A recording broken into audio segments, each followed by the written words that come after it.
تم سب بچے بیٹھے ہو، والدین کو اپنی جنت بنا لو، ماں باپ کو اپنی جنت بنا لو، ان کی دعا لے لو۔ میرے نبی نے فرمایا کاش میری ماں زندہ ہوتی۔ ماں کا خاص طور پر منشن کیا، میری ماں کیوں کہ باپ کو تو دیکھا ہی نہیں اور ماں کو دیکھا ہے 6 سال۔ میری ماں زندہ ہوتی اور میں عشاء کی نماز کے مصلی پہ کھڑا ہوتا اور میرے گھر سے میری ماں کہتی محمد، تو میں ماں کے لیے نماز توڑ دیتا۔ میرا نبی کہہ رہا ہے۔ اور جب آپ حج پہ تشریف لے گئے اور ابوا کے میدان سے گزرے جہاں میرے نبی کی والدہ کا انتقال ہوا تھا، اس بات کو 57 سال گزر چکے ہیں۔ 6 برس کی عمر میں مدینہ سے نکلے 3 افراد، میرے نبی کی ماں، میرے نبی کے والد کی باندی ام ایمن، وہ بھی ماں ہیں، انہوں نے بھی دودھ پلایا تھا میرے نبی کو۔ 2 مائیں ہیں، ایک دودھ پلانے والی، ایک پیدا کرنے والی، اور ایک میرے نبی ہیں۔ جب ابوا کے پہاڑوں میں پہنچے تو اچانک ہارٹ اٹیک سے حضرت آمنہ 25 سال کی عمر میں انتقال فرما گئیں، اور میرے نبی نے اتنا اس کا غم لیا۔ 6 سال کا بچہ، میں سن 2000 میں وہاں گیا تھا، میرے آنسوں نہیں رکنے کو آ رہے تھے کہ کہاں میرے نبی کی ماں کو اللہ نے اٹھایا، نہ کوئی آسرا، نہ کوئی سہارا، نہ کوئی رشتہ، نہ کوئی جھولی، نہ کوئی چھاؤں، ایسے تنہا یتیم کر دی۔ جب ان کو پتھروں میں دبا کے نیچے اترے، ام ایمن کو سے ہاتھ چھڑا کر بھاگے اور اوپر پہاڑی پہ چڑھ گئے۔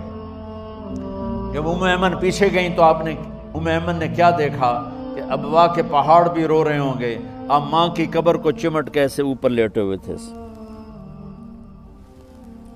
قبر کو پکڑا ہوا تھا، اوپر لیٹے ہوئے تھے۔ جب ام ایمن قریب آئیں تو سنا آپ کہہ رہے تھے اماں جی، آپ کو تو پتا تھا آپ کے سوا میرا کوئی نہ تھا، اب مجھے چھوڑ کے کہاں چلی گئی، کیوں چلی گئی؟ 6 سال کا بچہ پہلی موت دیکھ رہا ہے تو ان کو سمجھ میں نہیں آ رہا کہ میری ماں کے ساتھ ہوا کیا ہے۔ ام ایمن نے اٹھانا چاہا، آپ نے اٹھنے سے انکار کر دیا۔ اس صدمے کو سینے میں لیے ہوئے 57 سال کے بعد، 7ویں دن بندہ رو نہیں سکتا، رونا ہی چاہے تو رونا نہیں آتا۔ 57 سال کے بعد آپ اس وادی سے گزرے، اپنے اونٹنی کو ماں کی قبر کی طرف موڑ دیا، اور ان پلرز کو 3 گنا کرو تو وہ پہاڑ بنتا ہے، چھوٹی پہاڑی تھی۔ اونٹنی کو نیچے بٹھایا، اوپر پہاڑ پر گئے، اور یہ مجھے دیکھو، یوں آپ نے گھٹنے کھڑے کیے ماں کی قبر کے سرانے، اور یہ ہاتھ یہاں رکھے اور پھر سر دیا اپنے گھٹنوں میں یوں، پھر رونا شروع کیا۔ اتنا روئے، اپریل کا مہینہ تھا، دھوپ سر پہ پڑ رہی تھی، ہم تو ٹھنڈی دھوپ میں بیٹھے، شدید دھوپ میں بیٹھے تھے، اور اس کنڈیشن میں یہ بچوں کا سٹائل ہوتا ہے، جب لمبا رونا ہو تو وہ یوں بیٹھتے ہیں سر اندر دے کر۔ اتنا روئے کہ آپ کی داڑھی ساری آنسوں سے بھر گئی، سینہ تر ہو گیا، احرام تر ہو گیا، اور کئی گھنٹے بیٹھ کے روتے رہے۔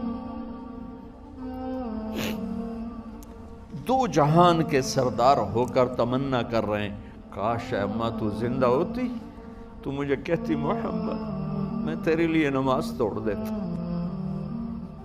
اور میرے نبی نے، یہ بچیاں غور سے سنو، میرے نبی سے پوچھا گیا یا رسول اللہ قیامت کب آئے گی؟ آپ نے فرمایا یہ تو اللہ کو پتہ ہے۔ میں نے کہا یا رسول اللہ کوئی نشانی بتا دیں؟ تو آپ نے فرمایا جب بچیاں ماؤں کو ذلیل کریں گی تو کیا ہوتا ہے؟ جب بیٹیاں ماؤں کے ساتھ بدتمیزی کریں گی اور ماؤں کو ذلیل کریں گی تو قیامت آ جائے گی۔ ایک ماں بیٹی کو میں بھول نہیں سکتا، ماں کے موٹے موٹے آنسو گر رہے تھے، اور بیٹی ماں سے کہہ رہی تھی بھوک نہیں، ہماری اپنی پنجابی زبان، بھوک نہیں، یہ تو ہم نوکر کو کہتے ہوئے ڈرتے ہیں، وہ ماں سے کہہ رہی تھی بھوک نہیں، یعنی بکواس نہ کر، رو کے چپ، صرف آنسو اس کے گر رہے تھے ایسا۔ شاید وہ یاد کر رہی تھی کہ 9 مہینے کیسے اس کو میں نے پیٹ میں پالا، جنتے ہوئے کتنی تکلیفوں سے گزری، اور اس کو دودھ پلاتے ہوئے کتنی راتیں میں نے کاٹ کے گزاری، اور اس کے پیشاب دھوتے ہوئے کتنی دفعہ میں سردی میں ٹھٹھری، اور آج یہ مجھے کہہ رہی ہے بھوک نہیں۔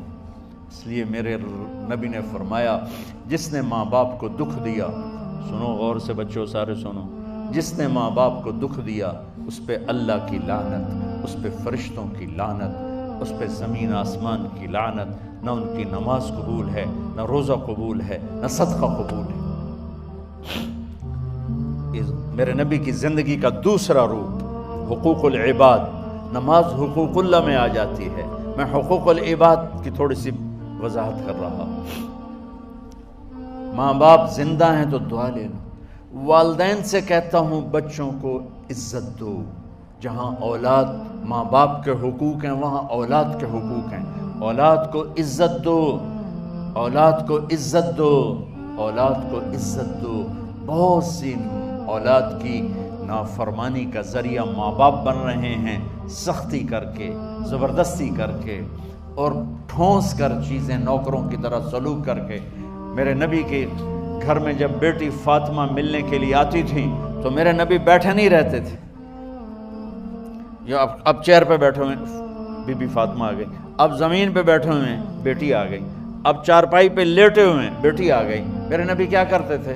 کھڑے ہو جاتے تھے، کھڑے ہو جاتے، ایک دم کھڑے ہو جاتے تھے، اور پھر کھڑے نہیں رہتے تھے، تیزی سے آگے بڑھتے تھے اور حضرت فاطمہ کا ہاتھ پکڑ لیتے۔ یہ والدین غور سے سنو، حضرت فاطمہ کا ہاتھ پکڑ لیتے تھے اور ہاتھ پکڑ کے مجھے دیکھو یوں بوسہ لیتے تھے، بیٹی کا بوسہ لیتے تھے، پھر ہاتھ چھوڑتے نہیں تھے، ہاتھ پکڑے پکڑے لاتے لاتے لاتے ان کو چارپائی پر پہلے بٹھاتے تھے پھر خود بیٹھتے تھے۔ یہ باپ اور رسول ہو کر بیٹی کو یہ عزت دیتے تھے۔ پھر وہ جنت کی عورتوں کی سردار بنی، پھر وہ جنت کے سرداروں کی ماں بنی، پھر وہ اللہ کے شیر کی زوجہ بنی۔ تو والدین سے کہتا ہوں کہ اپنے بچوں کو عزت دو، عزت دو، عزت دو، عزت دو۔ پھر آپ سے زندگی کے بڑے فیصلے ہیں شادی۔ اب لوگ اکٹھے پڑھتے ہو لڑکے لڑکیاں، اپنی شادی کے فیصلے خود نہ کرو، اپنے ماں باپ کے حوالے کرو۔ اس میں شرافت بھی ہے، اس میں برکت بھی ہے، اس میں رحمت بھی ہے، اور اس میں والدین کی دعائیں بھی ہیں۔ کورٹ میرج کو ہوا نہ دو، boyfriend girlfriend culture ہمارا نہیں ہے۔ میرے نبی کے طریقے میں مرد اور عورت کا صرف نکاح سے تعلق ہے، اس کے علاوہ سب جہنم کی آگ ہے۔ اور والدین سے کہتا ہوں کہ اپنے بچوں سے پوچھ کے رشتے کرو، زبردستی مت کرو۔ میرا معاشرہ بہت سنگین قسم کے جرم کا شکار ہے، بچوں پہ مسلط کر دیتے ہیں، ایتھے ہی کرنی ہے، جٹاں چی کرنی ہے، بٹاں چی کرنی، پتہ نہیں آئے کتوں جٹ بٹ۔ چلو تم ناراض نہ ہو، راجپوتاں چی کرنی، میں راجپوت ہوں، میں اپنی قوم کو بھی رگڑ دیتا ہوں، راجپوتاں چی کرنی، اگاں کرنی ہی کوئی نہیں۔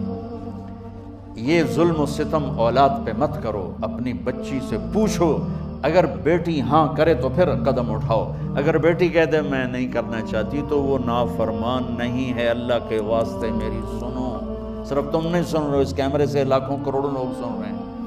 اگر بیٹا یوں کہہ دے کہ ابا میں نے یہاں شادی نہیں کرنی، میرا جی نہیں چاہتا ہے، تو وہ بیٹا نافرمان نہیں ہے، فرما بردار ہے، اس نے شریعت کا حق استعمال کیا ہے۔ اب ایسا ظلم مت کرو کہ نہیں اتھے ہی کرنی ہے، اتھے گھروں نکل جا۔ زندگی تم نے تو نہیں گزارنی، زندگی تو بچے نے گزارنی، میں قربان جاؤں۔ ایک حدیث سنو پہلے، پھر اگلی بات سنا دو۔ ما تزوجت وما زوجت الا بوحی من السماء نزل به جبریل۔ لوگو سنو، میں نے جہاں شادی کی، میں نے جہاں بیٹی کی شادی کی، پہلے آسمان سے جبریل فرشتہ اللہ کا حکم لے کر آیا، پھر میں نے قدم اٹھایا۔ سمجھ گئے میری یہ بات؟ سمجھ گئے سارے؟ اب اگلی سنو۔ حضرت علی فاطمہ کا رشتہ لینے آ گئے اور جبریل ان سے پہلے آ گئے کہ یا رسول اللہ فاطمہ علی کے لیے ہے۔ باپ محمد مصطفیٰ جیسا ہے، رشتہ مانگنے والا علی جیسا ہے، اور بیٹی فاطمہ جیسی ہے۔ اور آپ پوچھتے ہیں علی کیسے آئے؟ وہ شرم کی وجہ سے کچھ کہہ نہ سکے، چپ۔ آپ کو تو پتا تھا، آپ نے فرمایا فاطمہ کے رشتے کے لیے آئے ہو؟ کہا جی۔ تو جبریل تنال بیٹھا ہوا ہے کہ یا رسول اللہ اتھے ہی کرنا ہے، آپ نے ہاں نہیں کی، آپ نے کہا انشاءاللہ، اور یہ کہہ کر اٹھ گئے۔